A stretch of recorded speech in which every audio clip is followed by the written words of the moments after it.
And once again, it's on. This time, this is dedicated to all the Scorpios and all the Drake and Future fans out there.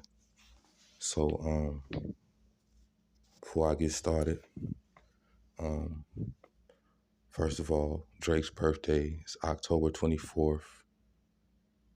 I forgot the year. Future's birthday is November 20th, Scorpio. And I'm going to tell a story of two Scorpios. You know what I'm saying?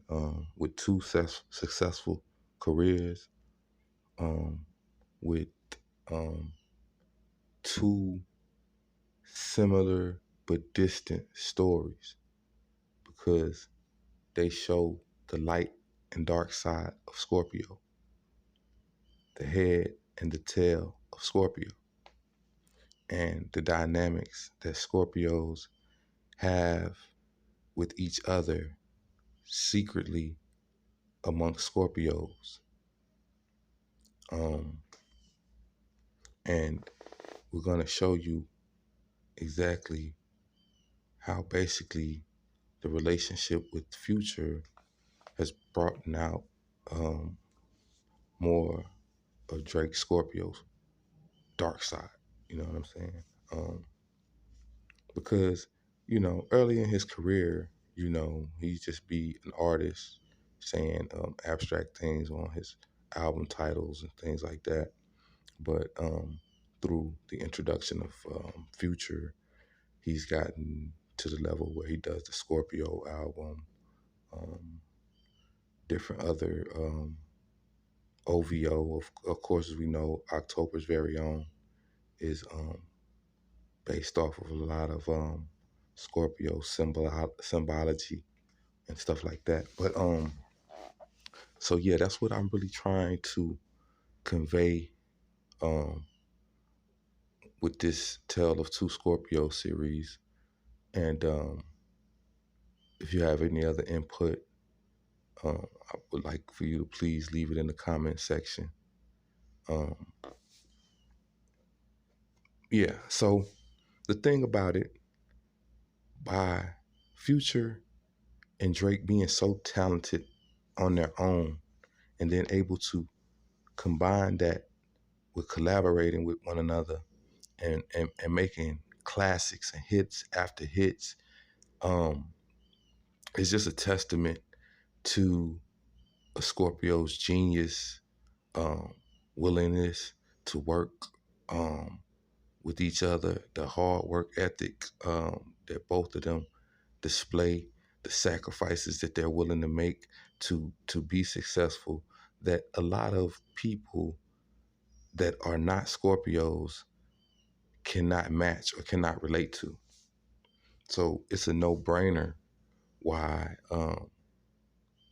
they work well together and they match each other's energy, unlike a lot of other duos, right? Because Future, he's been a duo person ever since he came out with Rocco, Gucci Mane. He done stuff with Young Thug, and but it's not matching what he does with Drake. I mean, hands down.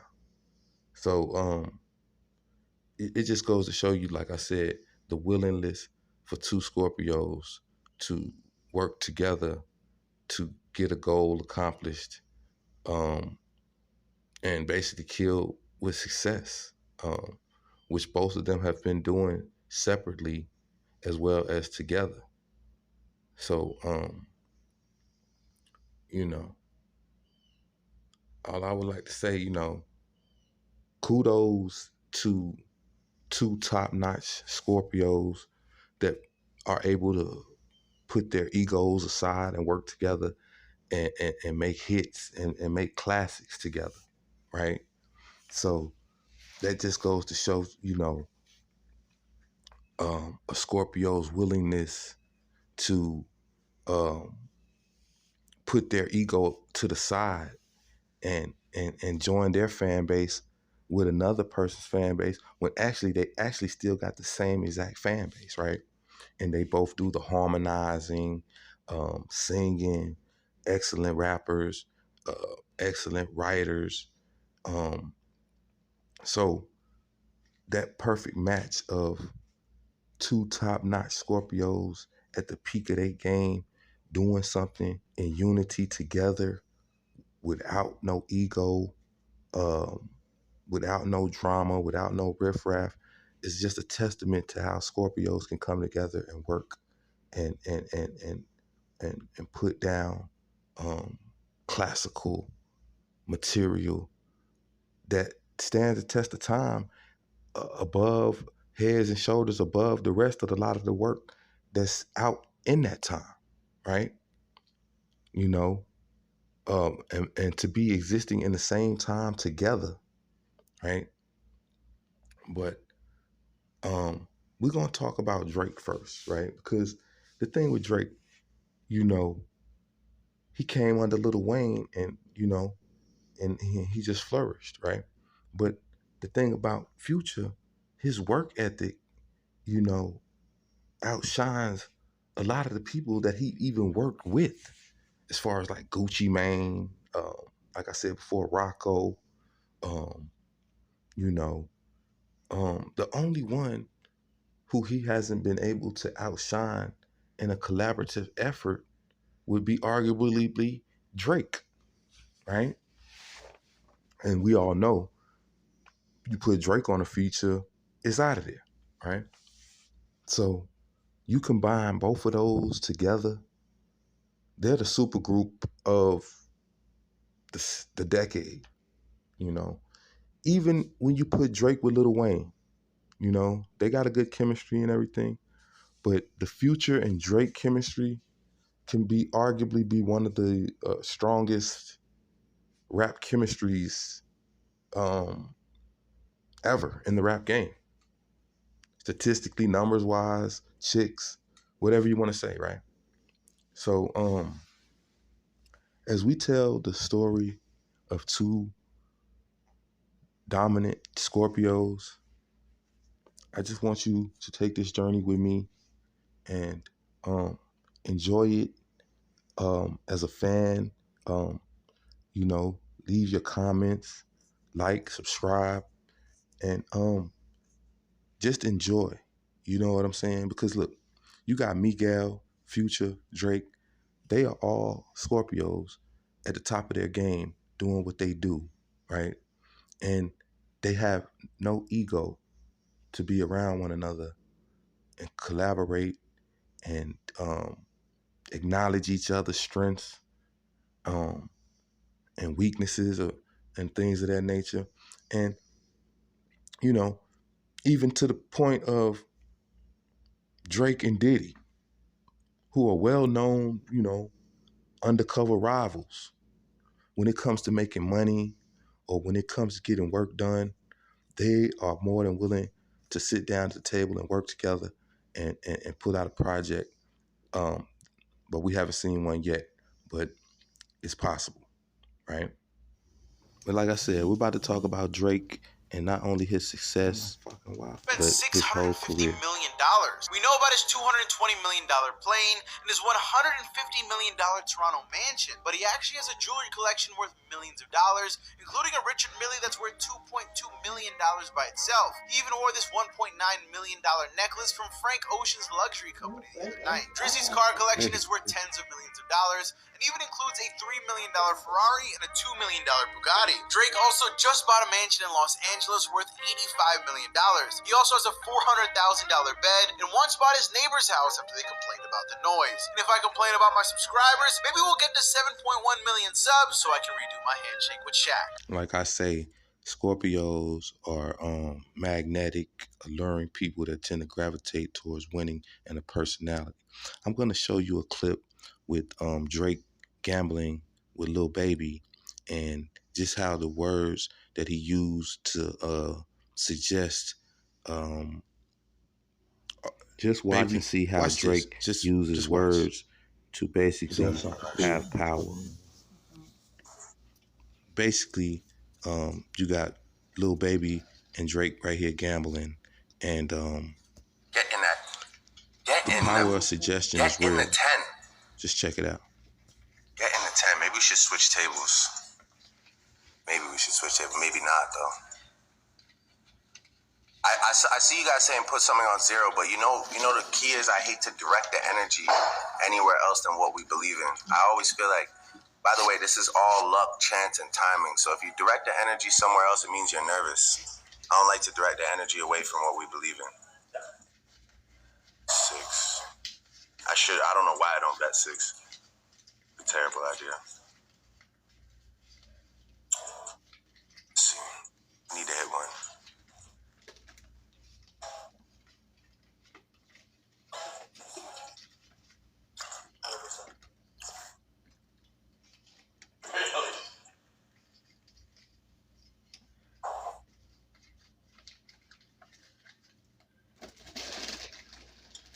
This table's cooling down. I say we do one more. Last time I said to leave. What do you think? Pick a number. 13?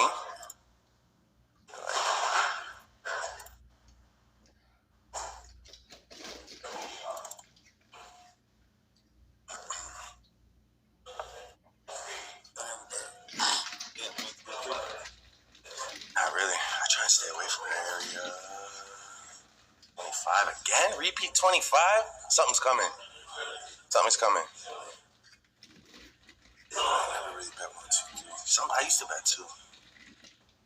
When Kawhi played for us, I used to bet 2. And 3. I used to bet 3 actually too. Should we do another shot? Let's do another shot. That was a big hit. That's so good.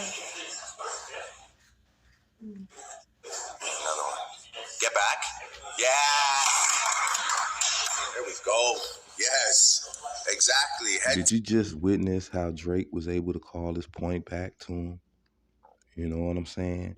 It's just a faith that Scorpios have and a willingness to succeed and just be number one at what we do.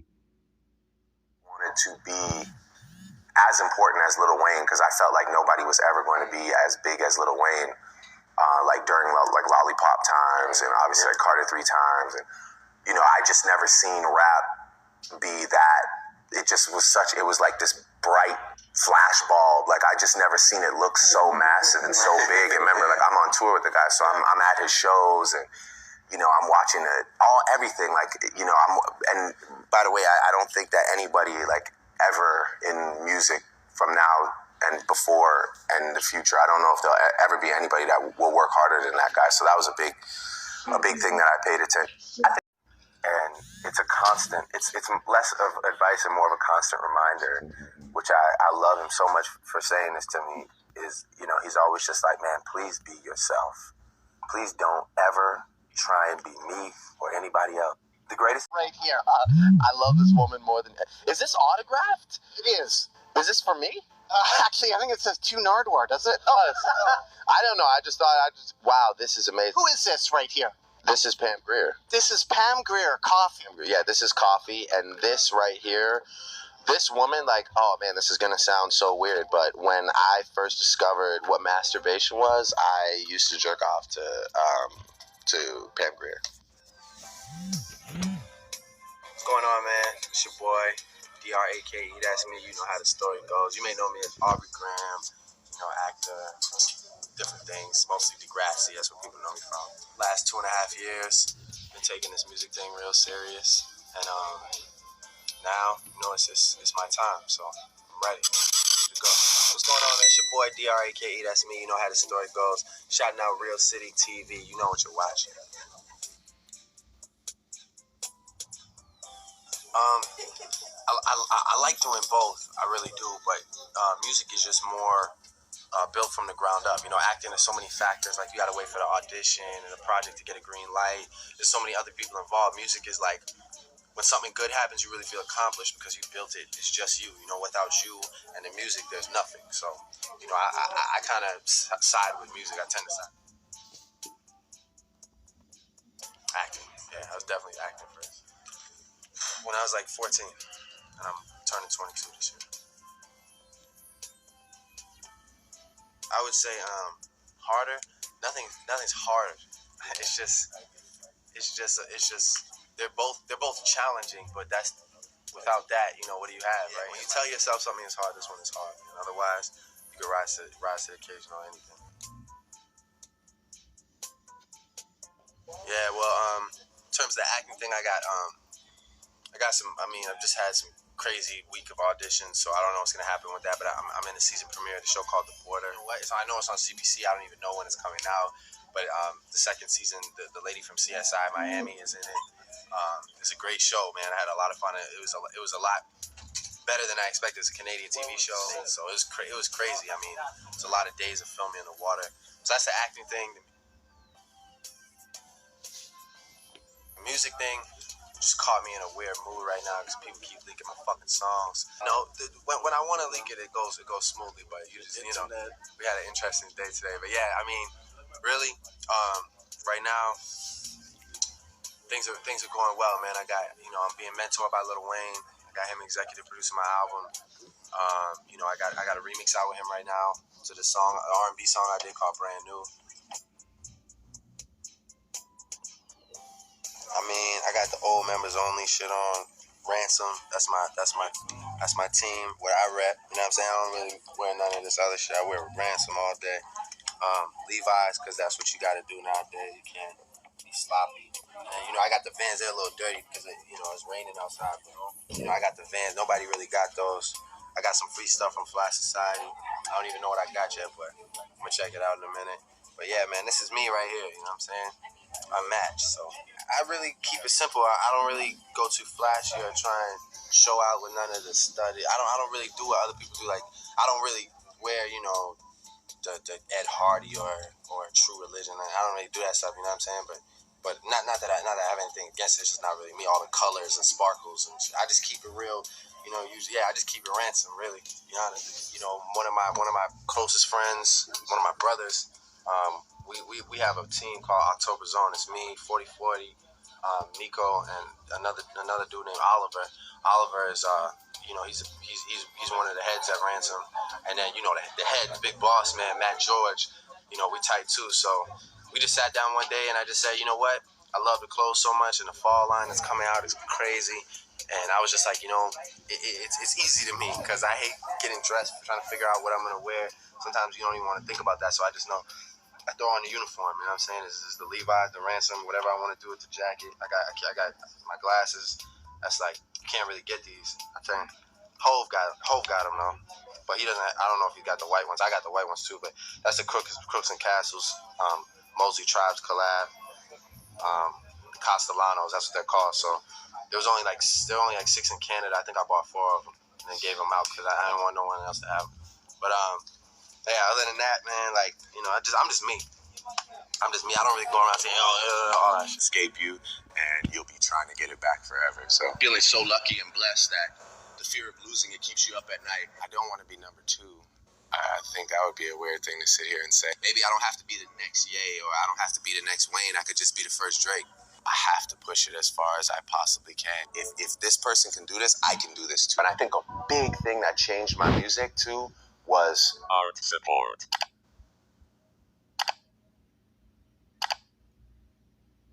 I think I had things in my mind that I wanted to accomplish. I think I had the utmost faith in myself and a lot of confidence in myself. I don't necessarily know if I ever saw it going like this far. I think initially my goal was just to be a protege that didn't flop. You know, I just wanted to be somebody that was like remotely as important as my mentor. I don't want to be number 2. I think that would be a weird thing to sit here and say, or I don't care what, you know, I want to make this city proud, you know. That's a main reason for me. But now it gives me a chance to really accept that I am something different. I am something new. And now it's just I see it more as an opportunity to really be like, well, maybe I don't have to be the next Ye, or I don't have to be the next Wayne. I could just be the first Drake. That things that I repetitively think about or say, I'm able to manifest. Like, you know, this house, for example, I manifested this because I obsessively used to take my uncle's Audi, and I used to take a girl to Young and Eglinton, Silver City to the movies. And then I used to go tell her, like, yo, you want to go see where I'm going to live one day?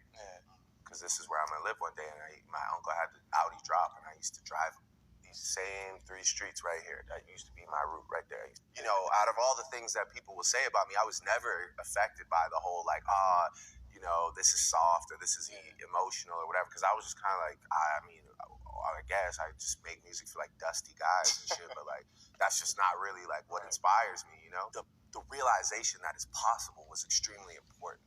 I don't credit myself for anything other than that. If this person can do this, I can do this too, you know? So, I mean, it's just about quality, man. It's just taking pride in yourself, you know, and having an ear. A lot of artists don't even know when they sound wrong or off. I don't really celebrate the wins. I don't sulk over the negative. I just keep it moving. If you have the music, that's all it takes. Present it to the world, and the world will tell you if it's worth their time or not. And just for anyone watching this that's wondering how this happened, you know, that's really the answer. It's being so unsure how you're getting it done that you just kind of keep going in the hopes of figuring out the formula. Just feeling so lucky and blessed that the fear of losing it keeps you up at night. I've sacrificed so much for it already and dedicated so much of my time that I have to push it as far as I possibly can, because I've given up a lot of years. I always want more.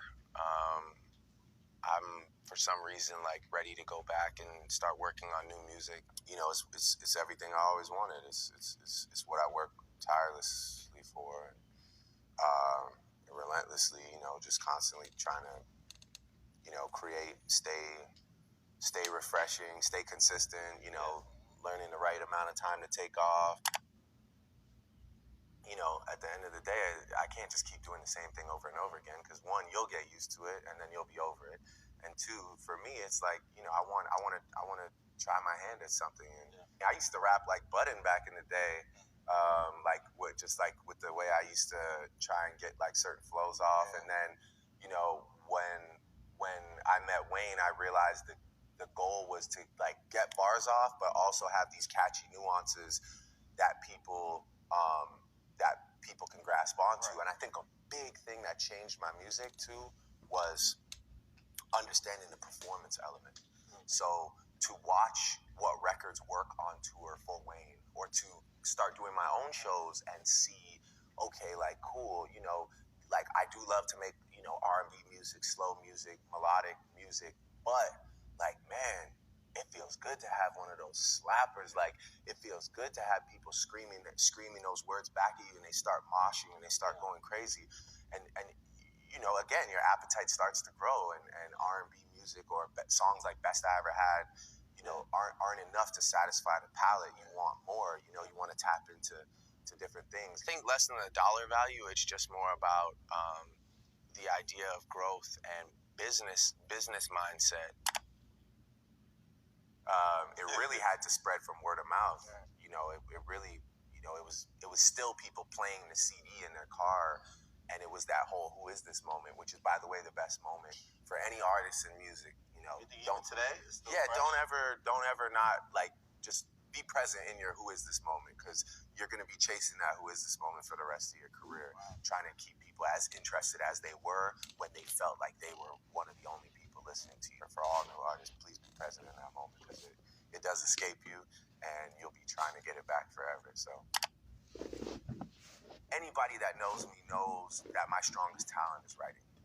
That is my strongest talent. I'm not a great singer.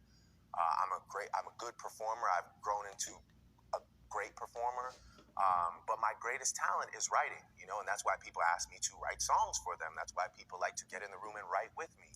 And yeah, I want to just encourage anybody, like, look, if it makes a great song and you're the one that's voicing it, but it's you and this other person that's cooking it up, you're not doing anything wrong, you know? And that's like, just, again, from me speaking to any new artist, like, don't let anybody tell you that you're not supposed to collaborate on music. That's what this is for. We should, you know, whatever gets you to that destination where you have, you know, a great body of work. If you need somebody to write the whole thing and all you do is just go in and track it, there's still artists that exist like that to this day that people love and revere, and they sell out stadiums. But for me, I take my time, I write, and it's just about me getting my thoughts out. You know, Wayne told me something really important one day.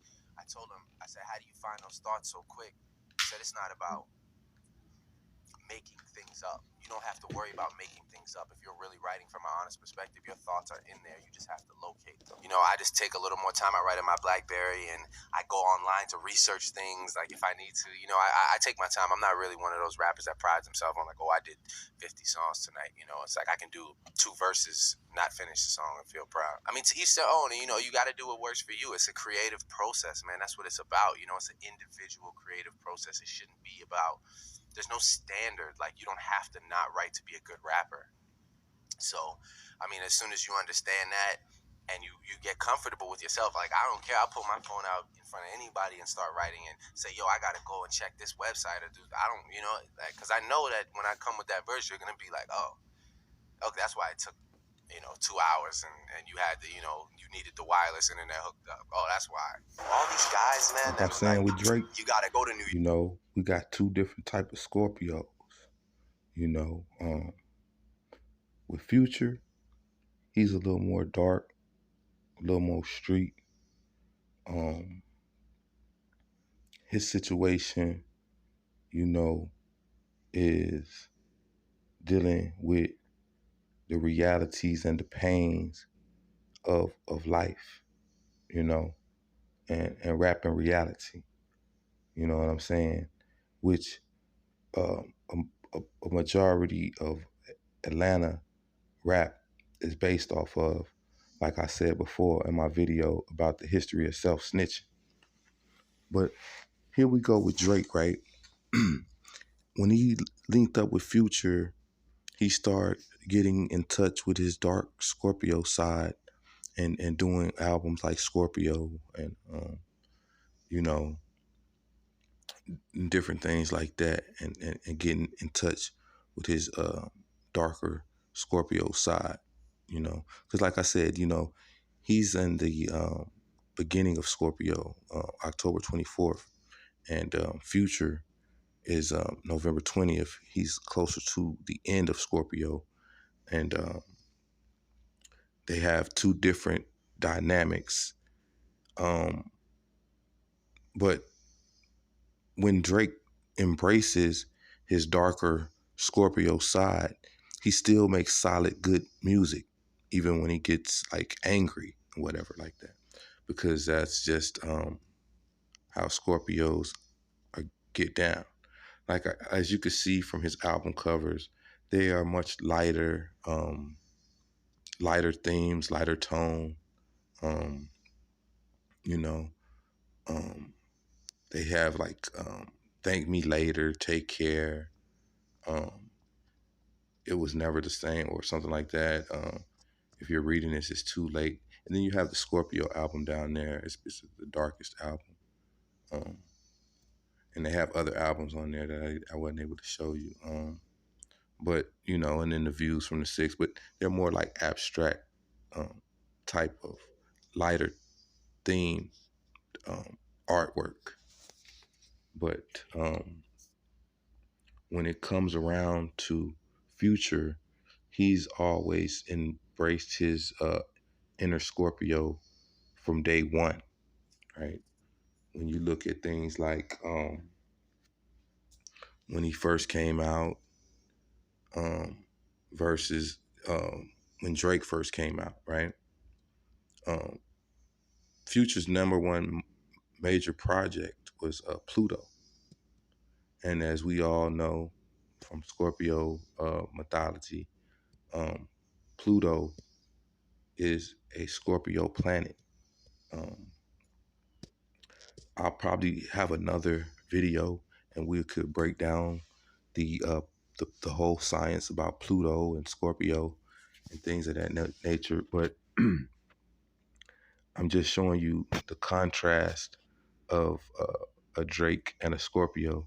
I mean, a Drake and a Future, and how Future from day one embraced his Scorpio side, and I think that it helped him become a better artist.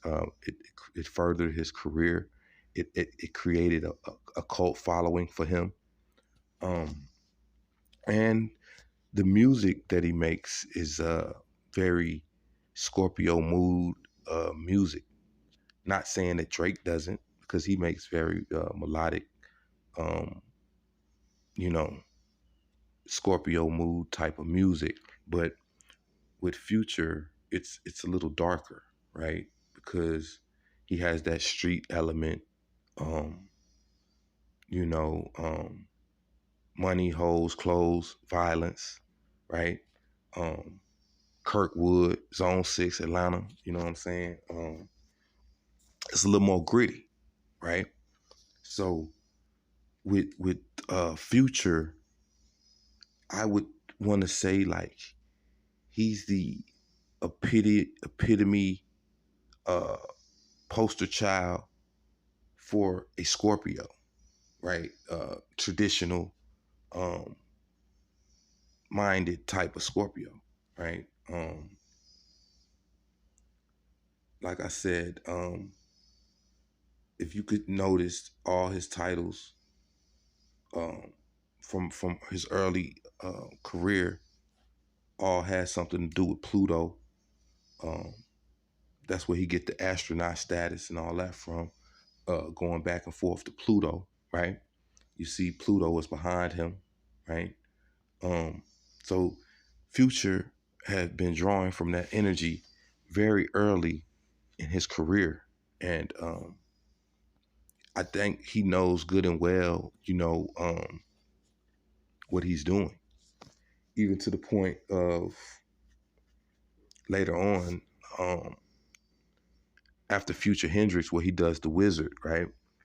I was gonna do that. I'm probably gonna make a whole nother video about Future and you know, the Wizard and Pluto and all the mysticism that he has surrounding basically his career, right? And his association with the Dungeon family, um, being related to the key members of the Dungeon family, and just having a musical family background. Um, that's a very Scorpio thing. Even with Drake, right?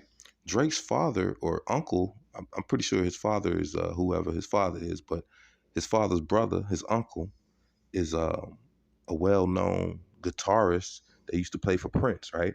So even with Drake, you have um, that musical family background, right?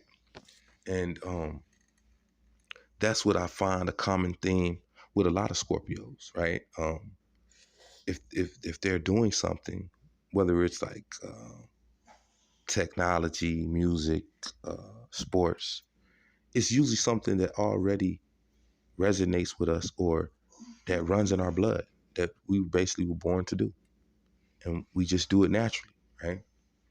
And just hone in on that energy, like Future has been able to do, and it's propelled his career to where he is now, right?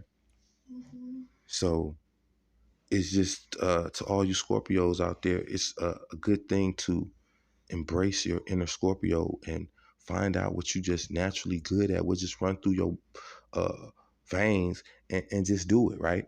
Because that's what I'm out here doing right now with this dark skinned Drake um, channel, right? I'm just naturally observant and naturally gifted to know um, hot button topics and issues that I could bring to the forefront and we could discuss, right? So with Future, once again, he is very, very in touch with the Pluto aspect of his Scorpio nature. And like I said, we could do a separate video in and of itself on that. And I probably will. And I probably want to do a little collaboration effort with a few of you YouTubers um, and we can make it happen. But as you can see here, right, Future, his covers have that Drake quality of abstractness, but as you can tell, they're all a lot darker, right? From that beast mode where he's holding the heart with his mic and a chain to the Dirty Sprite to, you know, they're all like, abstract or whatever, but they're deep, right? And on a darker, edgier side. Um, so as we get into Future and um, what he's bringing to the game, just peep his energy. Just every time, he's saying something that he's passionate about, man, just peep his energy, man, because that's what I get from Future. A whole lot of energy.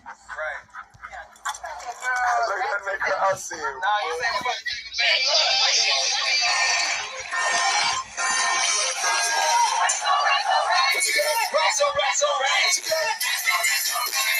My first time on Rock the Bills.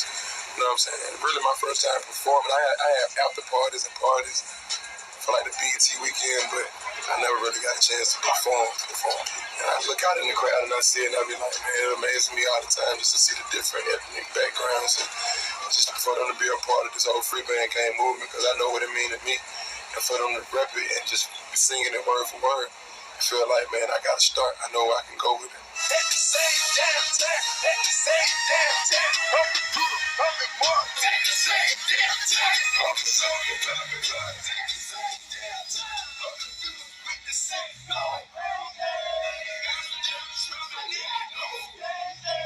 When you wake up in the morning at the same damn time, it's probably be the first thing you say in your room. Get down at the same time, I had to do that. So same time, I try to find something that everybody can relate at the same damn time. A lot of people couldn't relate to everything I said at the same damn time until I brought it to the forefront. They're like, oh yeah, I be on the phone and cooking food at the same time, or I be texting and driving at the same time. I just brought it to your mind and now you pay more attention to it. You don't really want to have a talent and never use your talent to your full ability. It's not a hip hop artist, and there's just a lot of artists, period, in the world that want to do this and find the little things, you know what I'm saying, to be different with and take off with it. Ray Murray, Sleepy Brown, and Rico Wade, my cousin, and all the Daniel family members, and showing me they just their leadership. You know what I'm saying? The way you get molded into a superstar, the artist development side of a production team, when you're breaking down beats and you're trying to find snares, you're digging through the crates, you're going to find old records. I remember coming to LA, I'm just trying to find those different records that you can't get back home. You know, and I learned it through the whole different wave, just from writer's standpoint, just being able to be in behind the scenes and as an artist. You know, it took me 8 years. You know, 9 years. And me want to be in that 2 years or 3 years of rapping, you like, man, why I haven't got in when I first did it? Why it took me so long? But I understand everything is patience is a virtue, and it means more to me now. Told me one time I did it off pure instinct. But after I did it, I researched it. It was like nobody never did a song called Tony Montana. I was like, wow, I really need to go and make this something, to make this real smash. So I went back and thought about how I could be creative as I can in the verses. And I just made it a modern day, like, say Tony Montana on wax. You know what I'm saying? So you hear certain things that you can see in the movie. If you're looking at the movie, you go back and look at Scarface, you'll be like, oh, that's what he was talking about when he was talking about the table fresh off the banana boat when he was going in the office trying to get his green card to come over here to the United States. So when I went to the Dominican Republic, I had to touch the people that really touched me. You know what I mean? I wanted to go and touch them because I know I done seen them so much on TV. I'm like, man, I just can't do a song in the United States. And really, it's some overseas, a whole overseas vibe about it. So wherever I can go to it, we can get to that, man. We need to touch the people, let them know we with them, we ride for them just like they ride for us. Like, I always got to be that trailblazer, that trendsetter, just because my name, the future. You know what I'm saying? It's about seizing the moment, but also being ahead of the curve and being able to see it before anybody else can see it. We think so different. If you didn't go right, I want to know what's wrong with this, and let's fix this over here. You know what I'm saying? So I'm always trying to fix. Just like if you're doing what I'm doing, you saying the same words that I'm saying on some of my raps, and I feel like we not part of the generation. I'm sharing my generation with you. You're a part of a generation that's not doing what I'm doing. I'm like an outsider. I'm an outcast. People afraid to take chances and selling out they homeboys because they feel like, man, it's about a clique. When at the end of the day, it's about you and how you gonna live in the future. You know what I'm saying? If you're a kid and you're thinking about, man, I'm 15, I'm trying to figure out how I'm gonna live at 25.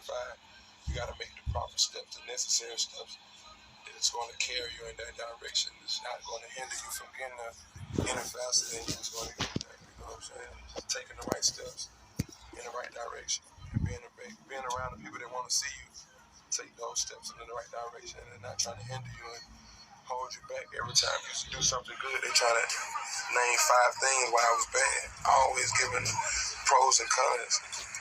Then you gotta weigh it up and balance it out.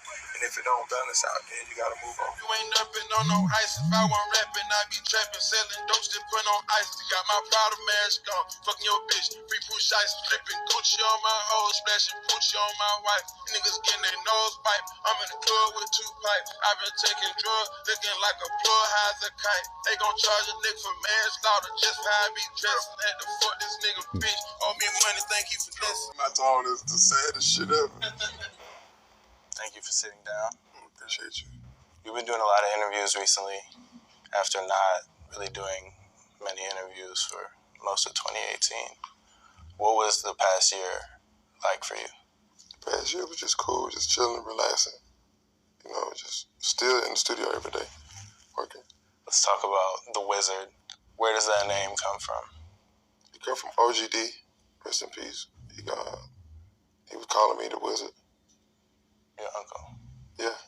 What did that mean at the time? At the time, it just felt like, man, you got to figure it out. You know what you're supposed to do. You know what's ahead. You know what's right. Trust in yourself. Trust yourself. You're the wizard.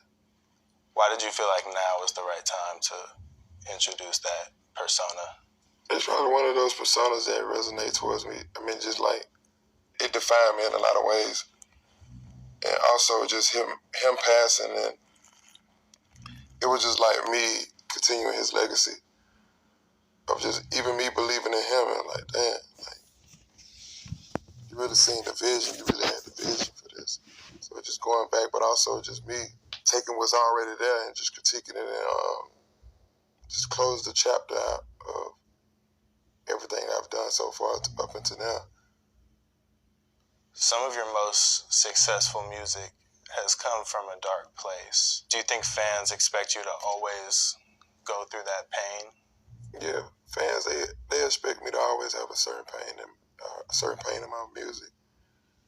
But not just have a certain pain in my music, but actually go through things, get my side of the story.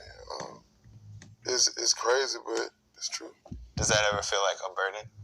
At times it can be a burden because, you know, you want to be a person to change. You want to see the growth, even for myself, not just my fans, but for myself. I want to allow myself to grow in there. I want to look myself in the mirror and be like, man, I can see the growth myself, but it's just like it can become a burden just trying to relive those moments over and over again. But this is what made the best music. This is what got the best out of me. By making something negative and turning it to my positive, by making music from it and having success from it. But the burden becomes like, I gotta keep living this way and keep living every line, every day, and it's just like, that's not who I am anymore. That's just who I was, and that's just me trying to relive moments and like continue to chase the same high. Not just for myself, but for the people around me. Just love it. They enjoy it even as much as I enjoy it. They enjoy it probably more than I enjoy it. I gotta suffer from everything, that the backlash to come with it. But when I'm getting older now, you know what I'm saying, it's time to put certain things to rest, move on from it, and be like, you just gotta accept me how I am. Do you think the music is starting to reflect that change? I think the music that's coming gonna reflect that change. I think this me putting the rest to the old formula, the old way of making music. As you said, this is like the closing of a chapter. Yeah, this is the closing of it. What do you think about the way some fans have kind of labeled you as the male Beyonce, in that Beyonce's making music that empowers women. You're making music that is empowering the men. How do you feel about that kind of comparison? I feel great because to be only reason I say I feel great about that is because I feel like Beyonce is not the greatest, one of the greatest, and to be compared to that is great.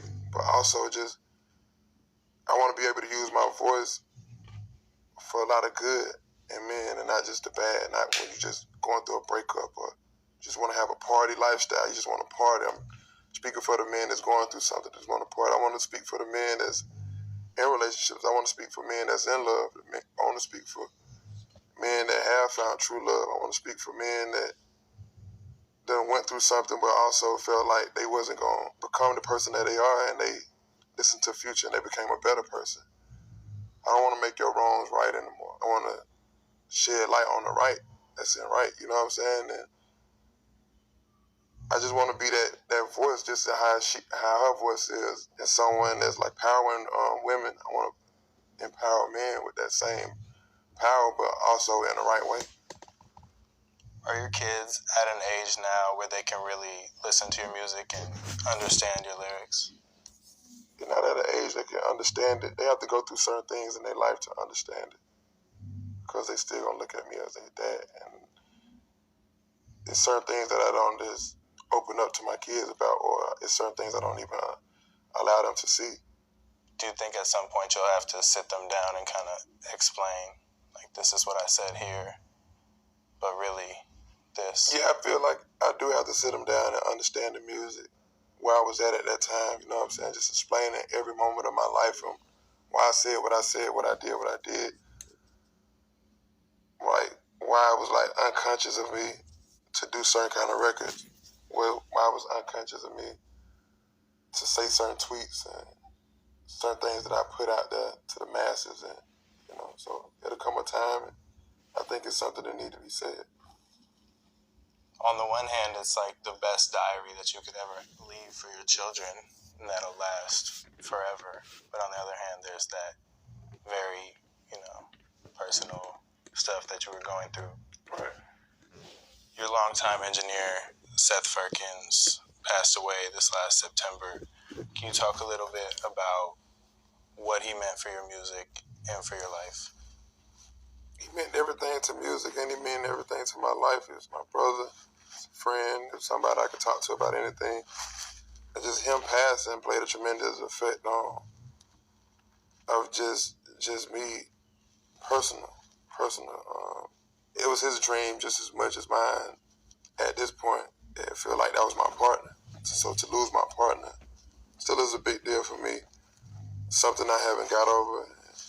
Just trying to get more comfortable with even talking about it, because it's my first time really just talking about it after he done passed away for like a year. So it's really like my first time really just talking about it now. You know what I mean? And so I still haven't got comfortable. I'm still missing him every day and still think about it. So I'm just trying to find the words and just saying anything. Did that big loss change the way you operate in the studio? At first it changed the way I operated the studio, because I'm just like, I compare everything to Seth. Like, Seth wouldn't do this, Seth didn't do that. Just mad, just angry, not having them around, but it didn't change anything. Before Future and Hendrix, you took a break from social media. Was it the same this time around for this album? I didn't plan on taking a break. It was just like, I just didn't post. It just felt more comfortable and comfortable. I got more comfortable in not posting and not being on Instagram. It's crazy. I did it for like a whole year. What does that kind of break do for your mental state? Certain things people say about me is because that's the energy that I probably put out, and they just going off what they see. So I can't blame them from what they see and what I put out. But also just knowing like, damn, if I was misunderstood from something, I want to be able to work on that. Like, I want to be able to work on my weaknesses and build them up and be my strength. You know what I'm saying? And really sit back and think about it, analyze everything, analyze everything around me and analyze everyone around me. People I choose to be in my life just to make a better me. It's just you and your thoughts. It's me and my thoughts, and it's just distractions from just normal shit that happen every day that I gotta just deal with. It seems like you and Young Thug were always locked in together over the past year. What is it about being in the studio with him that's special? It's like my twin. It's like seeing me all over again. He's younger than me, and I just don't want him to make the same mistakes I made. I want him to be bigger than me in every way, you know what I'm saying? So it's just me being around him and understanding him. He understanding me. Just being these two big superstars that have two different missions once we together is like, to me, it's still something special. It's like, I feel like nobody want to see that happen because it's too genuine. It's too right. It's too powerful. But we're trying to find a way to make it more big and more powerful. There's no ulterior motives. It's just pure. It's just all about just real love. What advice have you given him? There's numerous of things. Even with him telling me things that make me better. Like, he's super smart. He always tell me certain things. I'm like, man, sometimes I need you to be my eyes and I need you to be my ears. It's just like, I'm not going to see everything. I'm not going to hear everything. That's what I got you for. Like 2-3 days ago, he was just telling me the most realest shit ever on the phone. And I was just listening to it because I was just had the time to reflect, like, and just some of the things that he was saying just hit home. And I was just like, you're right. I just never had time to change that certain things about me. Certain things people love about me. Then not even recognizing the things that people love about me but don't like, but they might put up with it because they love me. And it's like, damn, did I take advantage of that? Or did I take advantage of real loyalty? Did I take advantage of friendships? Did I take advantage of just me being who I am? So it's just certain things that you recognize and you just take time out to recognize. And you're like, I need to change it, or you know what I mean? Like, it'll make me a better person. What is that next step in making that change and changing that about yourself? Just making sure it's genuine. You know what I'm saying? Me making the right choices. Who to bring in my life is going to be something I regret, or going to be something that's going to end up being a mistake that I made. I feel like, you know what I'm saying, those are the things I need to change. And I can't look at it as just, that's that future mentality. That's that rockstar shit. So it was rockstar shit. It's my legacy. This is what I'm leading. This is what I'm leaving. This is what I want people to talk about me. Good or bad. I don't care what they say. I just want them to talk about me when I'm no longer here. I need to stop just that not caring attitude. And when you probably have $1 million or $5 million, you could do this shit, but come on, if you having this much success and you're doing this, you're still doing the same shit you was doing like if you was in the streets. But I think back like, damn, I'm from the streets, so fuck it. Even though I am what I am today, I can't still I carried that mentality, the way I think, and that not caring mentality, I carried it on into music, into business, into where I move. Just like, it's just time to stop that. It's like it's an end, like you're not in the streets anymore. It's over, that's your past life. When you grow up that way, though, as you say, when you come up that way, it's hard to unlearn all that stuff that helped you survive. Right. Like I said, it's a mentality. The street shit. It's look at it as a street shit. Like, who cares? Like, you used to be doing this, now you're doing this, and it couldn't be worse than where you was at. It couldn't be worse than standing on the corner. So just leaving that lifestyle alone, like, forget it. It's over with. Stop trying to relive it and stop trying to make an excuse of why I act the way I act. It's because now I know better now. You know what I mean? So, I don't know. That's just part of me maturing. I hope y'all enjoy this video. I need y'all to like, comment, What makes me happy is subscribe, knowing my family happy. donate, and don't hate. Is there anything about which you still feel like you're misunderstood? I misunderstood the fact that how much I love love.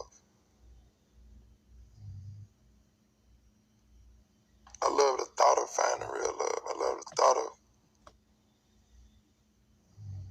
loving loving somebody that loved me just as much. You know.